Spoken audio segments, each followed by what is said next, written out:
இப்போ நம்ம படித்த ப்ரெசன்ட் சென்டென்ஸில் வந்துட்டு இங்கிலீஷில் பார்க்க போகிறோம். சரியா? இப்போ இங்கிலீஷ்லங்கிற போது இங்கிலீஷ்னாலே நமக்கு கிராமர் கொஞ்சம் ஈஸியாக இருக்கும் இங்கிலீஷில் சொல்லும்போது. அப்போ உனக்கு அது ஈஸியாக புரியும். வேலு கர்ஜாத்தா ஹை, Velu goes to the house. நம்ம இங்கிலீஷ்னா அந்த வெர்புக்கெல்லாம் இஎஸ் போடுவோம், ப்ரெசன்ட் டென்ஸ்னா இஎஸ் போடுவோம். யஹ் லடுக்கா ஹிந்தி படுத்தா ஹை, த பாய் ஸ்டடீஸ் हिंदी. तुम क्या करते हो? What do you do? Sita गाना गाती है, सीता sings the song.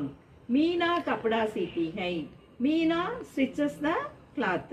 मैं पाठशाला जाता हूँ, I go to school. तुम क्या लिखते हो? What do you write? लड़के मैदान में खेलते हैं, boys play in the playground.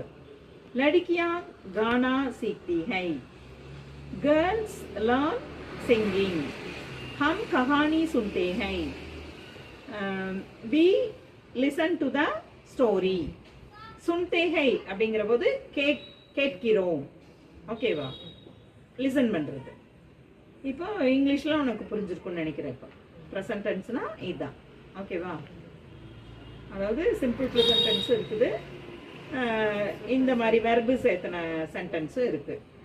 ஒரு என்ன டிஃப்ரெண்ட் அப்படின்னா, அதுக்கு வந்து சிம்பிளாக முடிச்சிருவோம், இது வெர்பு சேர்த்துரும்.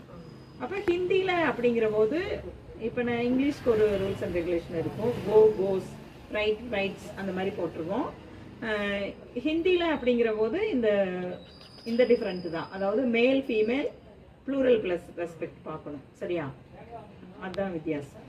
ஓகேவா? தேங்க்யூ.